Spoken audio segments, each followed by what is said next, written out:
Socrates ने कहा अपने आप को जानो। तो इसका मतलब क्या हुआ? क्या उस समय लोग नहीं समझते थे कि वो अपने आप को जानते हैं जैसा हम समझते हैं? मेरा ये नाम है, ये मेरा कद है, ये मेरा चेहरा है। जब आप पैदा हुए तो ये चीजें नहीं थी, ये आपकी नहीं थी। आपका चेहरा भी वैसा नहीं था जैसा अब है, और आपका चेहरा बदल रहा है। तो आप कौन हैं?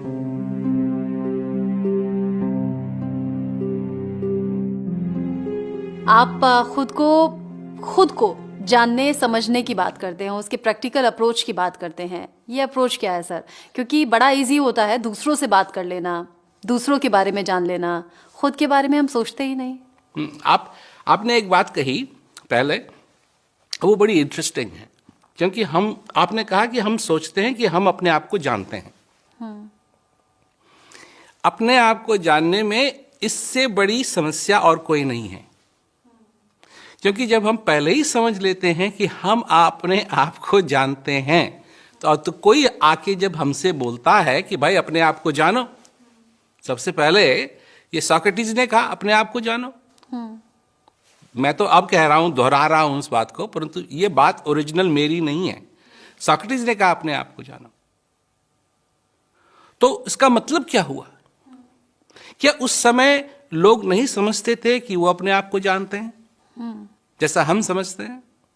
मेरा ये नाम है, ये मेरा कद है, ये मेरा चेहरा है, ये मेरा परिवार है, ये मेरा घर है, ये मेरी कार है, ये मेरी मोटरसाइकिल है, ये मेरी बाइसिकल है। परंतु क्या यही चीजें आप हैं? क्योंकि जब आप पैदा हुए तो ये चीजें नहीं थी, ये आपकी नहीं थी। आपका चेहरा भी वैसा नहीं था जैसा अब है, और आपका चेहरा बदल रहा है। तो आप कौन हैं?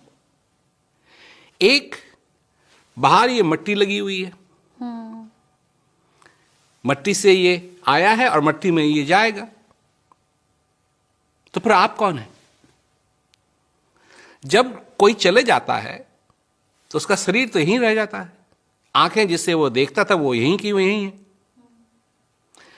इजिप्ट में फेरोज, उनका ये कल्चर था कि जब फेरो मरे तो सारी चीजें जो उसको इस्तेमाल करनी है अगले जन्म में, तो उसमें क्या कहते हैं, उसके नौकर चाकर, जानवर, चैरियट्स, सब कुछ उसके साथ बांधा जाता था कि इसको वो इस्तेमाल कर पाएगा अगले जन्म में। सच्चाई यह है कि वो सारी चीजें अभी भी वहीं रखी हुई हैं, वो कहीं